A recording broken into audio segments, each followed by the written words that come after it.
السلام عليكم ورحمة الله وبركاته. أحبابي أبطال الصف الثاني هنكمل معكم الدرس الأول في مادة التوحيد. وقفنا عند الدليل على وجوب الصدق للرسل. طبعا عندنا الدليل النقلي وهو قول الله تعالى: ولو تقول علينا بعض الأقاويل، يعني لو كذب علينا محمد صلى الله عليه وسلم وافترى وقال ما لم نقل لأخذنا منه باليمين ثم لقطعنا منه الوتين.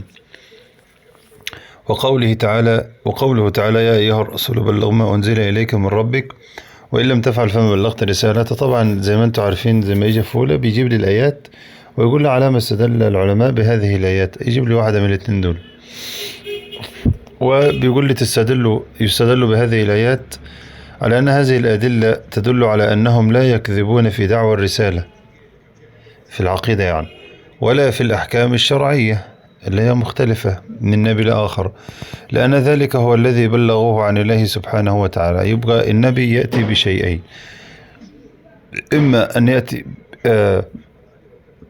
يأتي بعقيدة ويأتي بشريعة. العقيدة اللي هي العلاقة بين العبد وربه واعتقاده في الله سبحانه وتعالى، أن اعبد الله وحده لا شريك له. دي ثابتة من كل الأنبياء. والأمر الثاني الشريعة، وهي تختلف من نبي لآخر، فمستحيل أن النبي يكذب في شيء منهم، لازم أنه يستلزم عليه الصدق في الاثنين دول.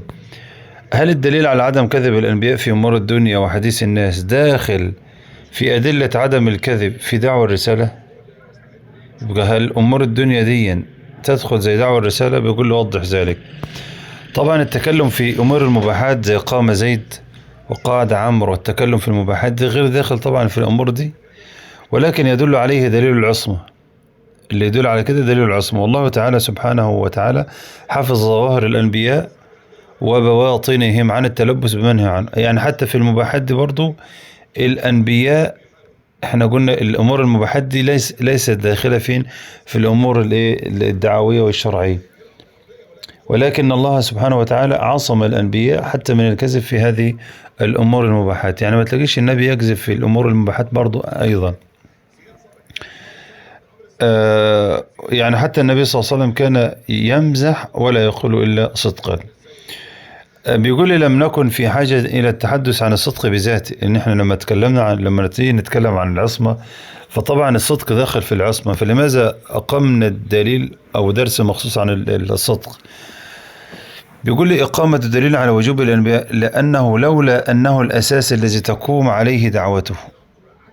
يبقى لو قال لي لماذا يتكلم المصنف عن الصدق بذاته، ما تكلمش ليه من ضمن العصمة وخلاص؟ هنقول لأن الصدق هو الأساس. الصدق هذا هو الأساس الذي تقوم عليه دعوتهم. ماشي. ولذلك أثبته العلماء بطريقتين: أثبته العلماء ضمن العصمة، ثم أثبته مستقلا بذاته، فلم يؤثر عن النبي صلى الله عليه وسلم أو عن نبي أو رسول كذب أبدا، حتى في المباح وكذلك المزاح. فقد كان صلى الله عليه وسلم يمزح ولا يقول إلا حقا، كما قال للمرأة العجوز طلبت منه أن يدعو الله لها بالجنة، فقال: لا يدخل الجنة عجوز. فالمرأة لما يعني غضبت وحزنت قالت: ادخليها يعني في سن الشباب. سؤال وجواب. بيقول لي: بما تجيب على من قال إن رسول الله صلى الله عليه وسلم مر على جماعة يؤبرون النخل، يعني يلقحون. الرسول صلى الله عليه وسلم مر على الصحابة هم بيلقحوا النخل، فقال لهم: لو تركتموه لصلحت. طيب، فتركوه فشاصت، يعني بيقول لي أصبح ثمرها غير جيد، أصبح التمر غير جيد، أصبح زي الخشب كده.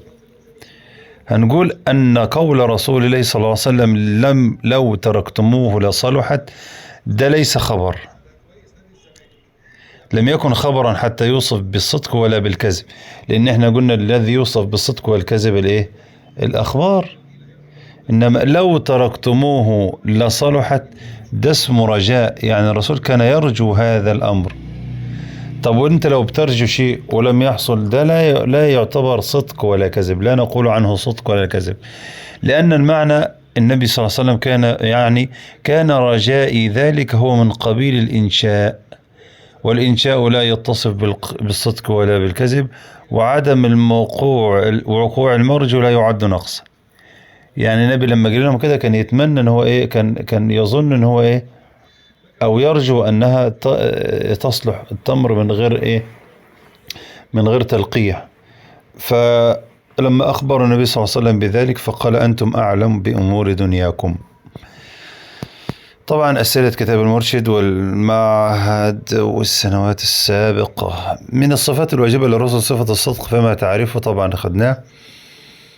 وما الصدق الذي يكون به التكليف، ولماذا هنقول الصدق الذي يكون به التكليف هو الصدق شرعا وليس لغة؟ لماذا؟ لأنه هو المقدور للبشر، والله لا يكلف نفسا إلا وسعها.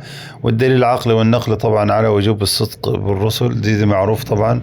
الدليل النقل لسه قايلينه، والعقل أنه لو لم يصدق الأنبياء للازم الكذب في خبره سبحانه وتعالى، لأن الآية والمعجزة نازلة في قول الله تعالى مصداق، يعني كأن الله يقول لهم صدق عبدي في كل ما يبلغ عني. حكم الصدق بالنسبة للرسل مع التعليل، هنقول الصدق بالنسبة للرسل واجب في حقهم، لأنهم لو لم يجب الصدق في حقهم للزم الكذب، وهو محال على الله سبحانه وتعالى. يعني لازم الكذب في خبره سبحانه وتعالى. وضد الصدق طبعا الكذب. ما جوابك على قول أنه مر على جماعة؟ هنقول هذا ليس خبرا فلا يوصف بالصدق والكذب، وإنما كان إيه؟ وإنما كان رجاء. لما أثبت العلماء الصدق لهم ضمن العصمة ثم أثبتوه مستقلا؟ أهو السؤال لسه جايبينه. هنقول لأن الصدق هو الأساس الذي تقوم عليه الإيه؟ الذي تقوم عليه الدعوة. يعني إذا مزح النبي صلى الله عليه وسلم فماذا كان يقول في مزاحه؟ كان لا يقول إلا صدقا. وهنقول مثال أن النبي صلى الله عليه وسلم قال لامرأة عجوز لا يدخل جنة عجوز، وكان يقصد أن المرأة تدخلها في مرحلة الشباب. هل غير الخبر يوصف بصدق أو كذب؟ هنقول لا، ليس غير الخبر يوصف بالصدق والكذب، كالإنشاء، واللي هو الإنشاء اللي هو الأمر والنهي والتمني والرجاء. ضع علامة صح وعلامة خطأ أمام العبارات الآتية. الصدق الذي به التكليف هو الصدق شرعا، دي طبعا صح.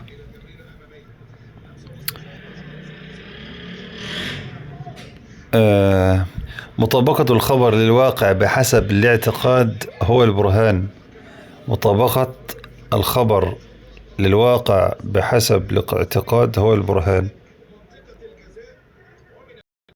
دي هنقول دي خطأ، بس هو الصدق لغة وشرعا. الخبر المطابق للواقع في الخارج. مطابقة الخبر للواقع بحسب الاعتقاد، لا، هنقول مطابقة الخبر للواقع بحسب الاعتقاد هو البرهان. هنقول لا، بحسب الاعتقاد ده هو الصدق شرعا. الصدق شرعا ماشي. الخبر المطابق للواقع في الخارج وفي اعتقاد المتكلم الصدق لغة وشرعا، دي صح. أثبت العلماء صفة الصدق للرسل ضمن العصمة ثم أثبتوهم مستقلا، طبعا صح. الصدق من الصفات الجائزة للرسل، خطأ، من الصفات الواجبة.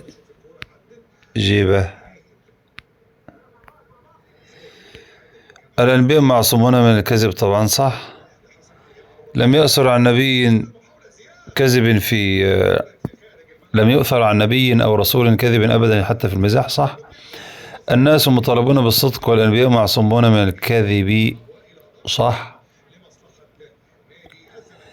غير الخبر هو الإنشاء يوصف بصدق أو كذب، غلط. الإنشاء لا يوصف بصدق ولا بكذب. الأنبياء معصومون من الكذب، طبعا. الصدق بالنسبة للرسل واجب. الصدق الذي به التكليف هو الصدق بالمعنى الشرعي، هو مطابقة الخبر للواقع بحسب الاعتقاد، وهذا تعريف صفة الصدق. مطابقة الخبر للواقع بحسب الاعتقاد ده الصدق شرعا. رفع حكم شرعي بدليل شرعي. ده مش موجود هنا بس تقريبا والله أعلم ده تعريف النسخ. الخبر المطابق للواقع في الخارج وفي اعتقاد المتكلم صدق هنا لغة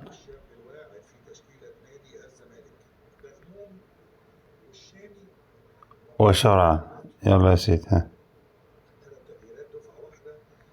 الصدق لغة وشرعا. طيب، الصدق هو مطابقة الخبر للواقع.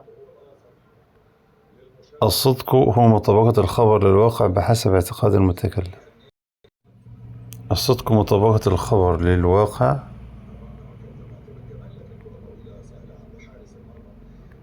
بحسب الاعتقاد.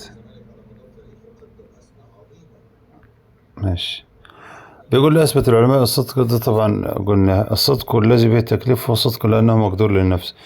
الكلام الإنشائي بأنواعه يوصف بالصدق والكذب خطأ. على ما يستدل العلماء ديا بالآيات ديا طبعا على وجوب الصدق، يبقى ده دليل نقلي على وجوب الصدق. والسلام عليكم ورحمة الله وبركاته.